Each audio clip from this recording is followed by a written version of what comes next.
Hi, hello, my dear students. Welcome to our channel Rajesh Biology, and I am Rajesh MSc Zoology. Today our topic is Cri-du-Chat syndrome.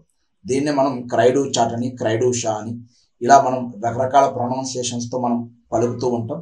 ఎందుకంటే ఈ ఏవైతే letters ఇక్కడ చూపిస్తున్నాం మనం క్రైడు chat అన్నట్టుగా కనిపిస్తున్నప్పటికీ ఇది ఒక ఫ్రెంచ్ లాంగ్వేజ్ కి సంబంధించిన పదం అన్నమాట. ఫ్రెంచ్ లాంగ్వేజ్ లో క్రీ-డు-షా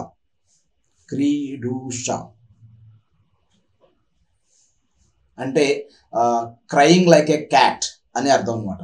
ఇది ఫ్రెంచ్ లాంగ్వేజ్ నుంచి తీసుకున్నారు అని తెలుసుకోవడం కోసమైనా సరే, దాన్ని గుర్తుపెట్టుకోవడం కోసమైనా సరే మనం ఈ రకంగా ప్రొనౌన్స్ చేయడం అనేది కరెక్ట్గా అనిపిస్తుంది. క్రీ-డు-షా అనేది cri du chat syndrome or cri du chat syndrome. Cat like cry, ఈ పర్టికులర్ పదం యొక్క అర్థం ఏంటంటే క్యాట్ లైక్ క్రై. ఇది మనం ట్రైజోమీ అని చెప్పలేం, అలా అని చెప్పి మోనోజోమీ అని కూడా చెప్పలేం. ఎందుకంటే 5th క్రోమోజోమ్ పేరు ఉంటుంది కదా, ఈ పేరులో ఒక పార్షియల్ స్మాల్ ఆర్మ్ యొక్క పార్షియల్ ఒక చిన్న భాగం మాత్రమే డిలీట్ అయిపోతుంది అనమాట.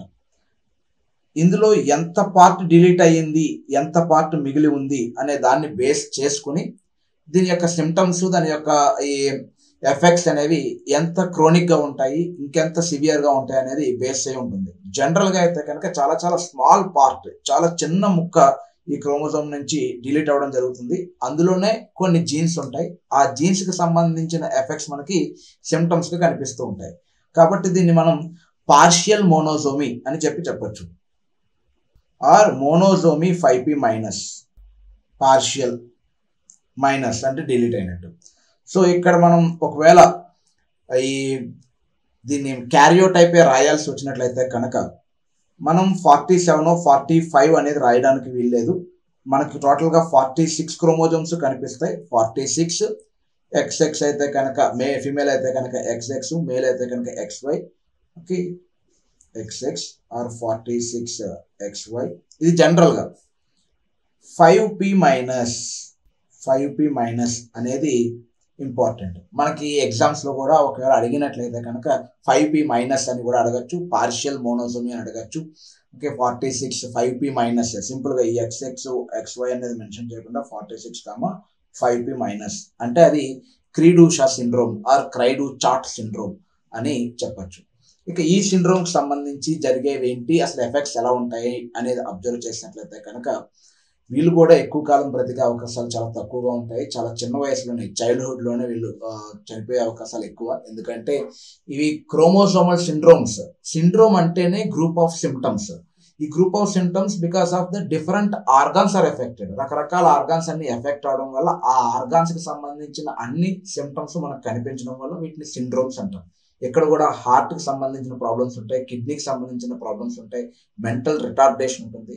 వీటన్నింటికి మించి అసలు ఎందుకు ఈ పేరు వచ్చింది ఈ డిసీజ్కి అని అబ్జర్వ్ చేసినట్లయితే కనుక వాళ్ళ యొక్క లారింగ్స్ మీద ఎఫెక్ట్ ఎక్కువగా ఉంటుంది. లారింగ్స్లో ఉండే వోకల్ కార్డ్స్ అనేవి సరిగ్గా డెవలప్ అవ్వకపోవడం వల్ల వాళ్ళు ఏడ్చినప్పుడు ఆ హై పిచ్ వాయిస్ అనేది మియావ్ అనే ఒక సౌండ్ లాగా, అంటే క్యాట్ ఏడిచినట్టు, అంటే ఒక పిల్లి ఏడిస్తే ఎలా వస్తుందో అలాంటి ఒక సౌండ్ రావడం వల్ల దీన్ని క్రీ-డు-షా సిండ్రోమ్ అని చెప్తారు అనమాట.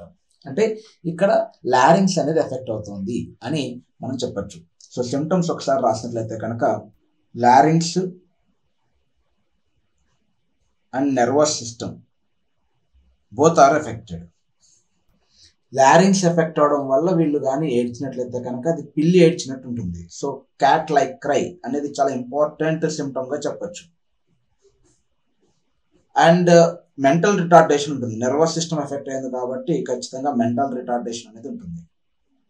మెంటల్ రిటార్డేషన్తో పాటు ఇక్కడ ఇంకా ఇంపార్టెంట్గా చూడాల్సింది ఏంటంటే మిగతా రకరకాల ఆర్గాన్స్ అన్ని ఎఫెక్ట్ అయ్యి ఆ సిమ్టమ్స్ వల్ల వీళ్ళు ఎక్కువ సివియర్గా ఎఫెక్ట్ అవడం వల్ల ఇన్ఫాన్సీ టైంలో, అంటే చైల్డ్హుడ్లోనే వీళ్ళు చనిపోవడం జరుగుతుంది. Usually die in their childhood.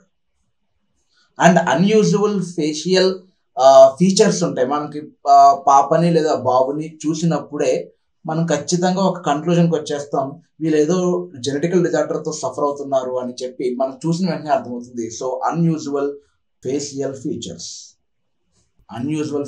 Features and generally die in their childhood. ఇది ఇక్కడ మనకి క్రీడూషా ఆర్ క్రైడు చార్ట్ సిండ్రోమ్కి సంబంధించిన కొన్ని సిమ్టమ్స్, కొన్ని క్యారెక్టర్స్. ఇది ఫ్రెంచ్ లాంగ్వేజ్కి సంబంధించిన పదం. ఇక్కడ ఎఫెక్ట్ అయ్యేది లారింగ్స్. సో వీళ్ళు ఏడిస్తే క్యాట్ ఏడ్చినట్టుగా ఉంటుంది. ఇది 5th క్రోమోజోమ్లో స్మాల్ ఆర్మ్లో ఒక పార్షియల్గా ఒక చిన్న ముక్క అనేది డిలీట్ అయిపోవడం వల్ల వచ్చేది, కాబట్టి partial deletion of the 5th chromosome short arm. ఇవి ఇంపార్టెంట్గా మనం గుర్తుపెట్టుకోవాల్సినవి. మిగతావన్నీ కూడా కామన్గా తెలిసిపోతాయి, ఇవి గుర్తుపెట్టుకుంటే ఉంటాం. ఓకే, సో నెక్స్ట్ వీడియోలో మనం క్రోనిక్ మైలోజెనస్ లుకేమియా అనే డిసీజ్ కోసం మాట్లాడుకుందాం.